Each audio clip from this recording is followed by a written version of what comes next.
Hey there! With a game as old as Super Mario Sunshine, one could expect there to be no more major discoveries about the game, given that it was released all the way back in 2002. As of right now, that's 23 years ago, almost a quarter of a century. And yet, I believe I have found something new, or, to be more exact, something old. Over the last couple of years, I've come to love Sunshine. Man, I even made 2 games directly inspired by it, exploring 2 of the other islands of the Sunshine Atoll, Isle Grandchio and Isle Medusa. The links are in the description if you want to play those games yourself.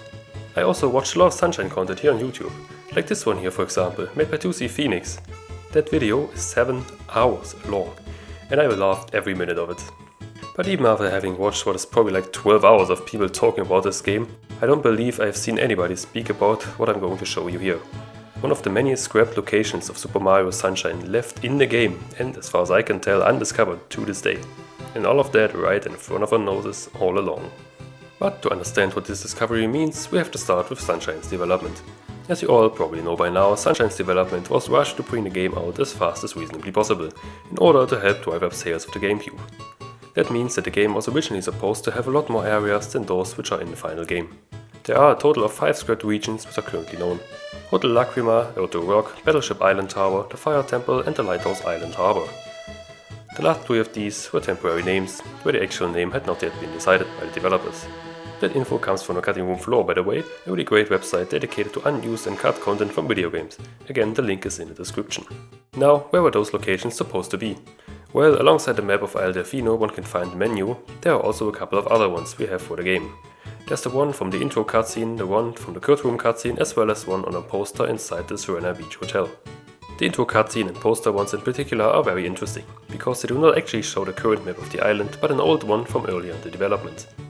Given that the intro cutscene one has no obstructions in front of it, we'll focus on this one. Here we can see a bit of text on the map even in locations where in the final game Mario cannot go. Most noteworthy are these 3 up here in the north of the island. Now the original map has a very low resolution. Using AI upscaling does make it look a lot smoother and less pixelated, but it does not really help us with figuring out what the text up here says. Therefore, from here on forward, due to the lack of an official name, I would have liked to refer to this place as Pinna Cape, given that the Italian translation for Fin Cape is Capobina, but it sounds very similar to Pinna Park, which is why I'm going to use Cape Delfino instead.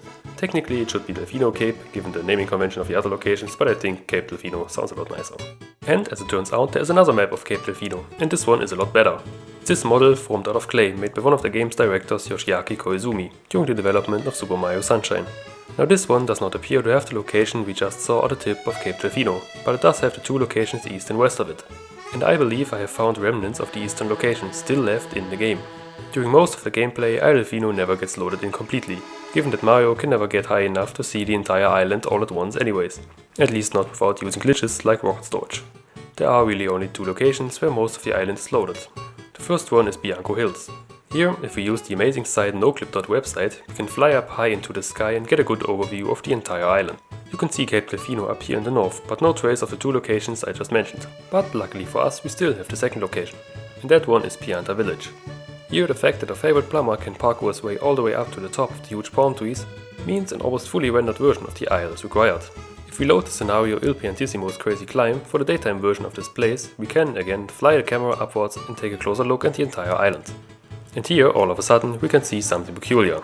Another dorsal fin west of Cape Delfino, sitting between it and Noki Bay. If we compare this to the clay model, we can see a similar feature right next to where Noki Bay would be, although not nearly as prominent. I believe that this secondary fin cape is either a leftover of this scrapped location or the furthest that this location had ever been developed by Nintendo. And I have 2 reasons to believe so, listed in order of importance. The first reason is these Cliffside Rock textures. These textures are the same ones as the ones which can be seen in the low poly level of detail version of Gelato Peach and Serena Peach in the same scenario. They are notably different from the white rock texture used for Noki Bay, and as far as I can tell are only here when the Pianta Village scenario is loaded. On other occasions, like in the Biano Hills scenario we looked at earlier, only the default bright green grass texture exists here. So they are definitely not some kind of artifact, but a deliberate choice made by the landscape artists. The second reason is this massive cliff, which reaches all the way to the summit of Cape Delfino. It's roughly the size of the tallest central palm tree of Pianta Village. This cliff, alongside the smaller ones to the west of it, nicely wall off this area from the rest of the island, as happens in most of Sunshine's stages. In all the other location scenarios, this cliff again does not exist. So generally I wonder why would this be here, if not as part of a location which was originally intended to have been visited by Mario during his quest to rid the island of Shadow Mario's goop. However, there's an argument against this cliff argument. When the low poly version of Noki Bay is looked at during the same Pianta Village scenario, there are also two steep cliffs towards the southwest of it, which do not actually exist in the main Noki Bay scenarios. These do however look a lot more like artifacts given their stretched textures. So, with all of my evidence presented, do you subscribe to the theory that this is one of Super Mario Sunshine's lost locations? Make sure to let me know in the comments, as well as if somebody has already discovered this before I did. Or just leave a comment that you enjoyed watching this video. And so, until we get an actual remake of Sunshine like Mario 64 got one, we will probably never know what was supposed to be close to Cape Delfino. And with this, until then, thanks a lot for watching and have a nice day. Bye!